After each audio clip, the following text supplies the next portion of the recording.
Immanuel, Tuhan beserta kita semua. Kembali lagi berjumpa dengan saya, Pendeta Jonathan F. Lupulalam, pada hari Kamis tanggal 31 Agustus tahun 2023. Mari kita minta pertolongan Roh Kudus untuk pembacaan dan pemberitaan firman Allah. Mari berdoa. Tuhan Yesus, kami akan membacakan dan menyampaikan firman. Urapilah hamba-Mu dengan kuasa Roh Kudus. Para pendengar, Tuhan beri penerangan melalui kuasa Roh Kudus. Berfirmanlah karena kami sudah siap untuk mendengarkan firman-Mu. Dalam kasih dan pengampunan Kristus kami berdoa. Amin. Mari kita baca firman Tuhan yang diambil dari Habakuk pasal 2 ayat yang keempat. Firman Tuhan berkata begini. Orang yang benar akan hidup oleh imannya. Demikianlah firman Allah yang berbagai membaca, mendengar, dan melakukan firman Tuhan. Tema kita hari ini adalah menyuarakan kebenaran. Nah, saudara-saudara yang saya kasih dalam Tuhan Yesus Kristus, di sekitar kita melihat orang kaya semakin kaya, sedangkan orang miskin tetap miskin dan sengsara. Para penjahat ada di mana-mana. Para koruptor tidak terjamah. Kita sering bertanya, mengapa Tuhan tidak bertindak dan menghukum orang-orang jahat dan orang-orang yang serakah itu? Mengapa Tuhan membiarkan dan tidak mengubah nasib orang miskin dan sengsara, dan masih banyak pertanyaan lain-lain lagi. Nah, saudara-saudara yang saya kasih dalam Tuhan Kristus, pertanyaan yang sama muncul dalam diri Nabi Habakuk yang dijelaskan di dalam pasal 1, Habakuk pasal 1 ayat yang ke-12 sampai ayat yang ke-17. Habakuk, dia bertanya kepada Tuhan. Dia mengeluh kepada Tuhan. Tuhan, mengapa Tuhan mendiam diri menghadapi segala penindasan dan kejahatan lainnya? Nabi Habakuk menjadi bimbang dan ragu-ragu akan iman dan harapannya kepada Tuhan.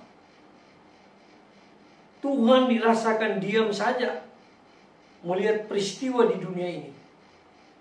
Tuhan tidak menjawab pertanyaan Nabi Habakuk. Tetapi Tuhan dengan penuh kelembutan, dengan penuh ketenangan, memberitahukan kepada Habakuk di dalam Habakuk pasal 2 ayat yang keempat, yang tadi saya sudah bacakan, yaitu orang yang benar akan hidup oleh percayanya, oleh imannya.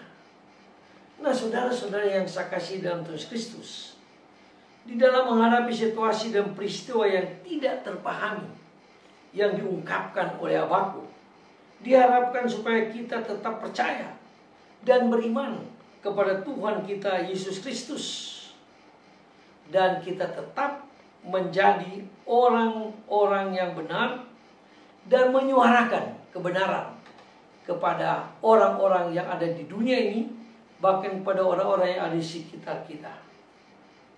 Nah, saudara-saudara yang saya kasih dalam Tuhan Kristus, menjadi orang benar selain berarti dibenarkan oleh Allah, juga berarti terus dan tetap berani memperjuangkan kebenaran itu sendiri.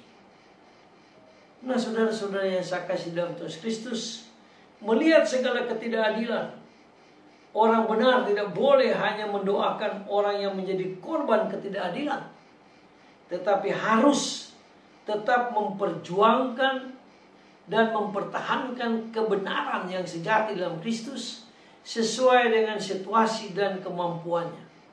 Mengapa? Supaya tetap bertahan dalam memperjuangkan kebenaran, tentu saja harus tetap berpegang teguh kepada kebenaran firman Tuhan, kepada Kristus yang menjadi kebenaran firman Tuhan itu.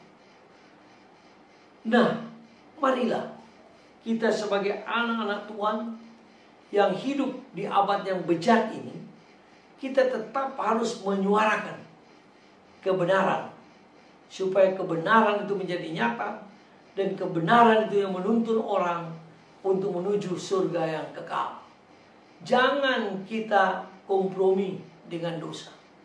Jangan kita kompromi dengan hal yang tidak benar yang kita lihat dengan kasat mata pada saat ini.